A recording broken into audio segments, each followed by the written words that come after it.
Peggy 18.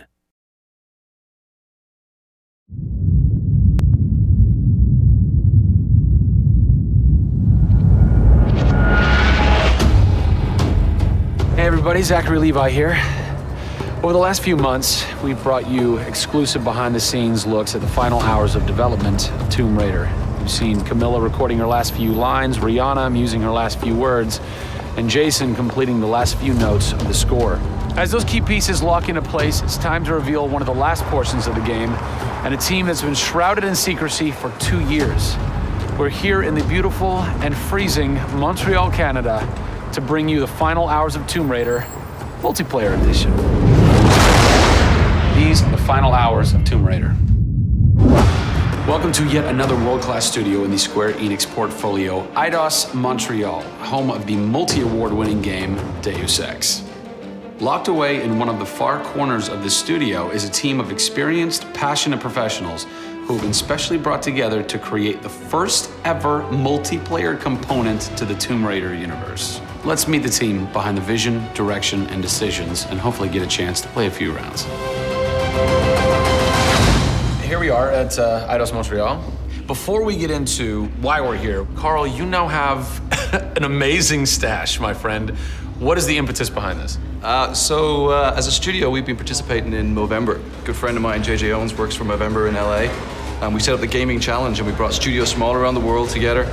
I think so far we've raised somewhere in the region of $140,000, $150,000. Well done. Been a big success, although my wife doesn't necessarily always approve. She hates it? Oh, my wife wakes up in the morning. She says that she hates it. She secretly loves it. What were some of the factors that led to a multiplayer facet to this new Tomb Raider? When we started developing sort of our vision for reimagining Tomb Raider, on paper, it was all about single player. And as we started to build that world out, we had the island, we had the Solari and the Scavengers. We started to realize that we had this canvas. Great warring factions, great landscapes. Yeah, we had all these really awesome places where it was all about traversal and single player. When we started looking at that, we thought, wow, well, what about multiplayer? Part of the genesis of that was Lara Croft and the Guardian of Light that kind of cracked open a door to lead you guys into the multiplayer into here at Eidos Montreal. Guardian of Light was a downloadable, a smaller scale project, and that allowed us to sort of take the risks that we wouldn't necessarily take on a full-blown project. Guardian of Light was our Pixar short. It's the idea that whilst you're building your big project, you're always thinking about that next thing, but also allowed us to be able to start understanding co-oping and networking. It was a game that actually brought Tomb Raider fans together for one of the very first times. You hear them in their ear and they were having fun. And as a result of that, that led to us thinking about multiplayer. Hopefully our single-player experience we're delivering is a very sort of single-player, solitary, immersive type of experience. But at the same time, we believed tomb raiding together with friends would be fun. Tomb raiding, I think that's the first time I've ever heard that term. I like that. It's fun. You know, axe climbing and zip lining and the traversal that we get in there and the traps. For me, it was very sad to have that catch-22 of it would be great to do this in multiplayer, but we just can't split our resources like that. And that's how Eidos Montreal came about. We had staffed up our team to develop a single player. Everybody was gelling together really well, and it wasn't something that we wanted to just bolt on.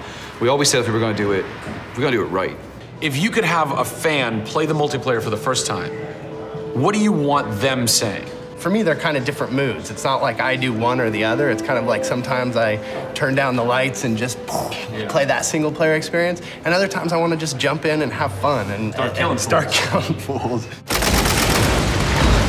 Joe Curry, producer of multiplayer on Tomb Raider. It's the first time Tomb Raider has ever incorporated multiplayer, and you're in charge of that. Yeah. What's running through your mind when you get that call? Well, first off, exciting, right? I mean, we're all huge fans of Tomb Raider on the team. I mean, we grew up with Lara Croft. But when we spoke to Crystal, like, we want to do multiplayer, and we're thinking, how do you do that?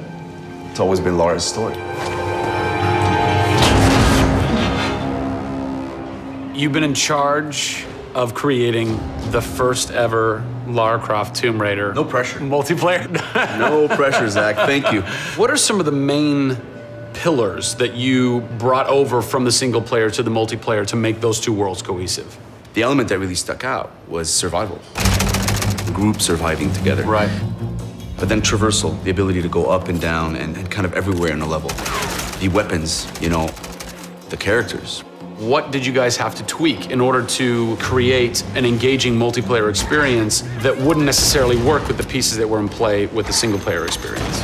One example is the bow. Especially in the reboot, it's so iconic that we had to make it work for multiplayer. You have a certain forgiveness when you play single player. Multiplayer, players expect snappiness. I shoot you, I expect you to go down, or you can just do what I do, which is take out the biggest gun and just run for them and shoot them out. The environment itself can be a threat. The Solari, you know, the guys that are on the island have had a chance to prepare traps. We've got things like an ammo box that looks like an ammo box, but it's really an explosive device. I need ammo, and it looks just like the regular ammo box, and then you're gonzo. We have a lightning rod. You'll get a lightning strike on the rod, and then you'll eliminate your enemy. First and foremost, we want to be humble. We want players to just have a really memorable experience. I had fun doing this. Do you remember when we set that trap? Moments that the players will come back to and talk about experiences that they've had for themselves, not necessarily the game offering them experiences. Absolutely. So, Joe, behind us we have the QA team, or the quality assurance team. They're a part of the development team. They can tell us what we need to fix and what's working and what's not. When do I get to game test? When do I get to get my hands on the game? Soon. We got a surprise for you first, Zach.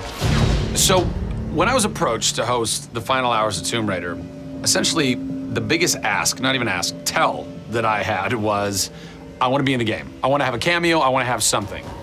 So guess what? Boom! Boom! Boom! I'm a playable character in the multiplayer Tomb Raider. How sick is that, Joe? You and your team are awesome. I can play with myself, virtually. Are we ready? Oh, that burns! You suck! Get those transmitters running. Radio transmitter activated! We're getting off this damn island? We send this thing. Beautiful. I would like to try and kick your butt as me in this map right now. Should we try it? All right. Bring it. Let's do it. It's happening right now. Oh, nice! Was that one of my traps? That was one of your traps. Yeah! These booby traps are really fun. I mean, they're really, really fun. Yeah! Don't worry about it. Just because you made the game and I beat him. As you can see from the people and passion here at Eidos Montreal, this isn't just some add-on. They're devoting themselves to making this an experience in keeping with the feeling of single player. Familiar, yet different. Coming up in the final 2 episodes of our series, we go back to the home of Lara Croft. They're taking Tomb Raider to the finish line, and we'll be there for it.